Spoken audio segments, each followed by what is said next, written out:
भारतीय जी ज़्यादातर ऐसा देखने में मिलता है कि अत्याचार जो मुस्लिम और दलित के साथ ज़्यादा होता है। देखिए, तो आप इसकी पार्टी इसमें किस तरीके से बचाव करेगी, क्या किस तरीके से क्या स्कीम रखेगी कि जिससे कि ये जो मामला चल रहा है ये कम हो? देखिए, कांग्रेस ने 70 साल राज किया, ठीक है। अब उसमें कांग्रेस के राज में सबसे ज़्यादा पीड़ित मुसलमान हुआ, ठीक है। अब जब से मोदी सरकार आई है, मोदी सरकार में मुसलमान भी टारगेट है, दलित भी टारगेट है। भाई क्यों टारगेट है? इसकी 2 वजह है। सबसे बड़ी वजह, सबसे पहले इसकी वजह है आरएसएस की जो वजह है, आरएसएस ब्राह्मणवादी लोग हैं, ऊंची जाति के लोग, स्वर्ण लोग हैं, क्योंकि ये कभी दलित का भला नहीं चाहिए। दलित को नारे लगवाएंगे, दलित को अपने संस्था में क्या नाम है वो ट्रेनिंग देंगे, वहां इसे अपनी क्या नाम है काम कराएंगे, मगर जब दलित के साथ खाना खाने का काम आएगा ना, यही मोहन भागवत पीछे हट जाएगा। यही आरएसएस के बड़े अधिकारी पीछे हट जाएंगे। दलित के साथ मैं जब समझू एक ही थाली में एक ही जगह बैठ के पानी पिए, खाना खाएं, जब मैं समझता हूँ कि तुम क्या नाम है आरएसएस ठीक रास्ते पे चल रही है। अरे मुस्लिम की बात तो छोड़ दो, मुस्लिम के दिल में ये रहता है, उसके लिए कोई भेदभाव नहीं है। अगर मुस्लिम के क्या नाम है कहीं खाना खा रहा है, एक ही सब पे बैठे एक ही प्लेट में, उसे नहीं पता जाति सूचक शब्द क्या होता है, एक ही जगह खाना खाएगा। क्यों? हमारे हुजूर सल्लल्लाहु अलैहि वसल्लम ने फरमाया है सब एक जगह एक ही दस्तरखान पे खाना खाएं।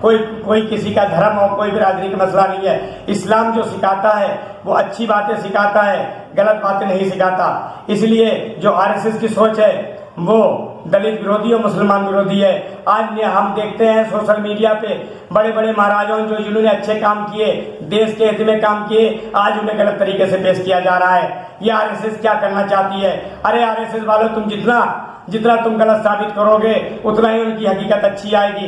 तुम यहाँ के कानून से, यहाँ के क्या नाम है उसमें इतिहास मिटा दोगे, पूरी दुनिया में इतिहास कैसे मिटाओगे? उस दुनिया के इतिहास हर जगह मौजूद है। मैं आरएसएस वालों से यही कहना चाहता हूँ, अगर तुम लोग सही तरीके से काम करना चाहते हो, हिंदू मुस्लिम सिख ईसाई बौद्ध पारसी दलित सबको साथ लेके चलना पड़ेगा। हम भी तैयार हैं। अगर आप ये नीति दलित विरोधी और मुस्लिम विरोधी आरएसएस वाले छोड़ दो, मैं तुम्हारा स्वागत करूंगा, क्योंकि तुम भारतीय और भारत के हित में काम करो और भारत के समाज में काम करो, बांटने काम कम मत करो। जब से बीजेपी आई है, बीजेपी के एजेंडा आरएसएस पे चल रहा है। बताइए कितने शर्म की बात है, जब से ये लोग आज दुनिया भर में अपराध, यानी भारत में दिल्ली हो, मुंबई हो, उत्तर प्रदेश हो, पंजाब हो, महाराष्ट्र हो, यानी बहुत सारे प्रांत हो, मध्य प्रदेश हो, क्या हो रहा है? हर जगह अपराध का ग्राफ बढ़ा हुआ है। इसलिए इस ग्राफ को खत्म करना है तो पहले जाति सूचक शब्द को खत्म करना पड़ेगा। मैं तो ये कहता हूँ जाति को समाप्त कर दो। जातियां किसी की नहीं होनी चाहिए, चाहे हिंदू हो या मुस्लिम हो, सबको भारतीय लगा दो। जैसे एमडी नाजिर भारतीय में लगाता हूँ। अमन समाज पार्टी ने ऐलान किया है जब से पार्टी बनी है कि हमारा कोई अधिकारी, कोई नुमाइंदा पार्टी में है वो सबसे पहले भारतीय लगाए, क्योंकि भारतीय हैं हम। पहले दुनिया के हम किसी कोने में चले जाएं, सबसे पहले हमें क्या कहा जाएगा? मोहम्मद नाजिर नहीं कहा जाएगा, ये कहा जाए देखिए वो भारतीय हैं, देखिए वो इंडियन हैं। तो देखिए, तो इसलिए हम सबसे पहले अपने ही मुल्क में रह के एक जाति सूचक शब्द हटा के इस भारतीय का इस्तेमाल करें। क्यों भारतीय इस्तेमाल? किसी को इस पे एतराज नहीं होना चाहिए, क्योंकि भारत हमारे मन तन धन में बसा हुआ है। देखिए, हम भारत की धरती पे, हम भारतवासी हैं, हम भारत के 5 टाइम नमाज पढ़ते हैं, इस धरती को 5 टाइम शीश झुकाते हैं, क्योंकि इस पे हम नमाज पढ़ते हैं। तो हमारे लिए भारत की जमीन सबसे पहले, हमारे क्या नाम मजहब से पहले भारत है। इसलिए हम 5 टाइम नमाज भारत की इसी जमीन पर पढ़ते हैं, और जब मरते हैं तो हमें भारत की जमीन में दफनाया जाता है। हम लाखों साल, करोड़ों साल इसी धरती में दफन है और दफन रहेंगे। इसलिए हमारे इसमें सबसे पहले ना कोई जलाया जाता है, ना कोई कुछ करा जाता है। जलाने के बाद क्या होता है? उस क्या नाम है जलने के बाद उसका जो क्या नाम है जो रूह है या कोई भी चीज है वो सब आसमान में लिप्त हो जाती है, मगर हम इसी मिट्टी में हैं, जन्मे हैं, इसी मिट्टी में मिलेंगे। इसलिए हमारे लिए सबसे पहले भारतीयता है, भारत के लिए काम करना है।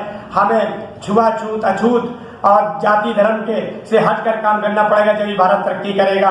और वरना ये पार्टियां कोई तरक्की नहीं होने देंगी। मैं भारत की जनता को एक सूचना वो क्या नाम एक रिक्वेस्ट करना चाहता हूँ कि देखिए, आप सबसे पहले आप ये छुआछूत को मिटाने की कोशिश करें। जो छुआछूत की बात करता है, जो धर्मवाद की बात करता है, जो इस्लामवाद की बात करता है, उसे वोट बिल्कुल ना दें। उसे क्या नाम, उसकी औकात दिखा के ना है, उससे कहें हम भारतीय हैं, हम भारत के संविधान को मानने वाले लोग हैं, हम भारत के लिए काम करने वाले लोग हैं, हमारे लिए सबसे पहले भारत है, उसके बाद कोई और है।